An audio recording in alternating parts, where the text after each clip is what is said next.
Motivation is a lie. Not in the sense that it doesn't exist. It exists. You felt it.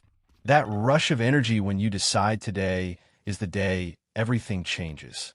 When you watch the right video or hear the right story and suddenly you feel unstoppable. You clean the whole house. You write out the whole plan. You feel like nothing can stop you. Motivation is real, but it's also the least reliable thing you will ever build your life on.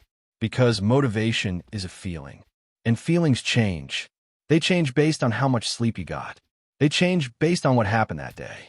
They change based on the weather, your mood, what someone said to you, how your body feels. Motivation is one of the most unstable foundations a person can try to build a life on top of. And yet most people are waiting on it. Waiting to feel motivated before they do the work. Waiting for the fire to come back before they get back in the gym, before they open the laptop, before they make the call, before they do the thing they said they were going to do. And while they're waiting, the people who actually get somewhere are doing the work without it. Let's be honest about something. The version of you that feels motivated is not the version of you that builds anything real. That version shows up for a day, maybe a week. Then real life happens. You get tired. You get busy. Something goes wrong. And the motivation that felt so strong a few days ago disappears like it was never there. And here's what most people do at that point. They wait. They tell themselves they'll get back to it when they feel that fire again, when they're inspired again, when the timing is better. And weeks turn into months, turn into years of starting and stopping based on a feeling that was never designed to be consistent. Motivation was never meant to carry you the whole way. It was only ever meant to get you started. It's the spark. It's not the fuel. And if you're relying on the spark to keep burning the entire time, you're going to spend most of your life in the dark waiting for it to come back. This is where discipline comes in. And I want to be clear about what discipline actually is because most people misunderstand it. Discipline is not some superhuman trait that certain people are born with and others aren't. Discipline is simply doing the thing you said you would do on the day you said you would do it, regardless of how you feel about it in that moment. That's it. That's the whole definition. It has nothing to do with willpower being stronger in some people than others. It has everything to do with removing feelings from the equation entirely. The disciplined person doesn't wake up feeling more motivated than you. They wake up and do the work because the work was already decided. There's no negotiation happening in their head about whether today is the day. The decision was made once, not every single morning. And because the decision isn't being remade daily based on mood, it actually gets done. That's the entire secret that nobody wants to hear because it's not exciting. It's not a hack. It's not a shortcut. It's just deciding once and then removing your feelings from the equation every day after that. I think about this every single day building these channels. There are mornings where I don't feel like writing a script.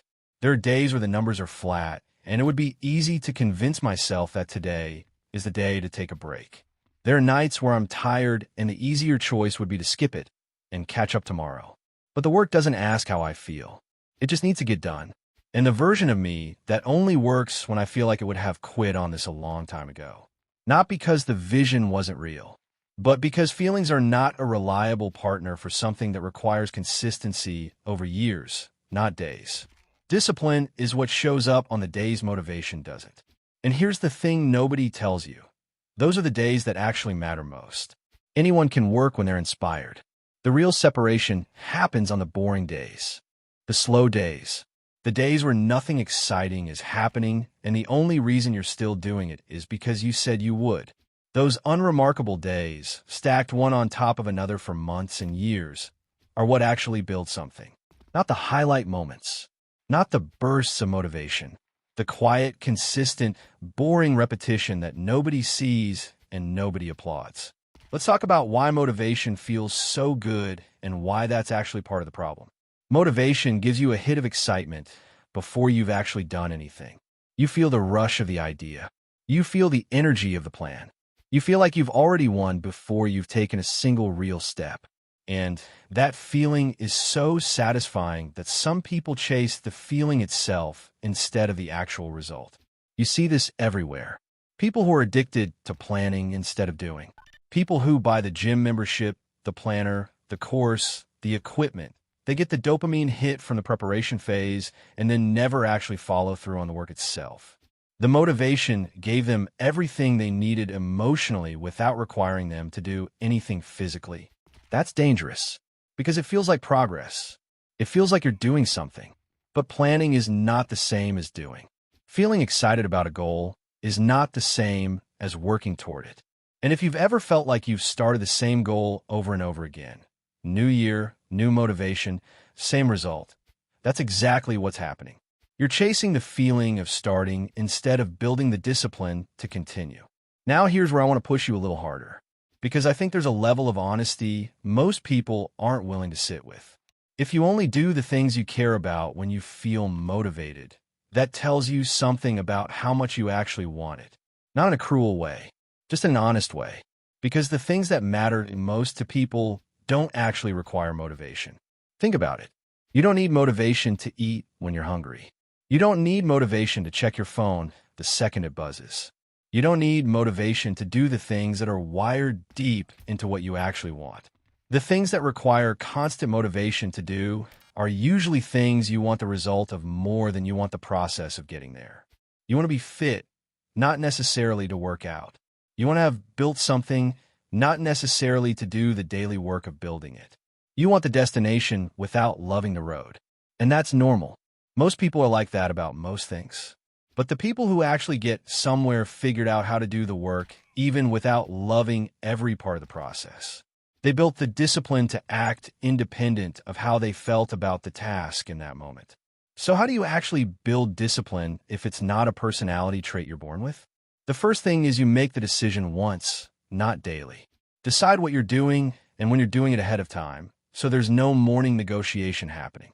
The fewer decisions you have to make in the moment, the less room there is for motivation or lack of it to interfere. The second thing is you make the bar to start incredibly low. The hardest part of discipline is never the work itself. It's starting. So make starting almost effortless. Tell yourself you just have to do 5 minutes. Just open the laptop. Just put on the shoes. Once you start, momentum almost always carries you further than you expected. But you have to remove the resistance to beginning. The third thing is you stop waiting to feel ready. We already talked about this. Discipline doesn't wait for the feeling to align. It acts regardless of the feeling and lets the feeling catch up later. And it almost always does. Most days, once you actually start, the motivation you were waiting for shows up halfway through the work. It just never shows up before you begin. The fourth thing, and this is the one people skip, you protect the streak more than you protect your comfort. Once you've built a few days or weeks of consistency, that streak becomes its own motivation. You stop wanting to break it. The discipline starts to build its own momentum that almost replaces the need for motivation entirely. I want to talk about boredom for a second because I think this is where most people actually quit, even though they would never call it that. Nobody quits dramatically. Nobody wakes up one day and decides to give up on their goals forever. What actually happens is the work gets boring. The excitement fades. The progress feels slow. And instead of recognizing that boredom is just a normal part of any long-term pursuit, people interpret it as a sign that something is wrong, that this isn't working, that maybe it's not meant to be. But boredom isn't a stop sign. Boredom is what mastery feels like in the middle. Every single thing worth building has a long stretch in the middle where it stops being exciting and just becomes repetition. That stretch is where most people quit. Not because they failed, not because it wasn't working, but because they mistook boredom for failure and gave themselves permission to stop. The people who make it through that stretch are not more talented than the people who quit. They just understood that boredom was supposed to happen and didn't let it convince them to stop. They kept doing the boring, repetitive, unremarkable work because they understood that the boring middle is exactly where the breakthrough is usually hiding, right on the other side of where most people give up. So here's where I want to leave you. Stop waiting to feel motivated. It's not coming back in the way you remember it. And even if it does, it won't stay.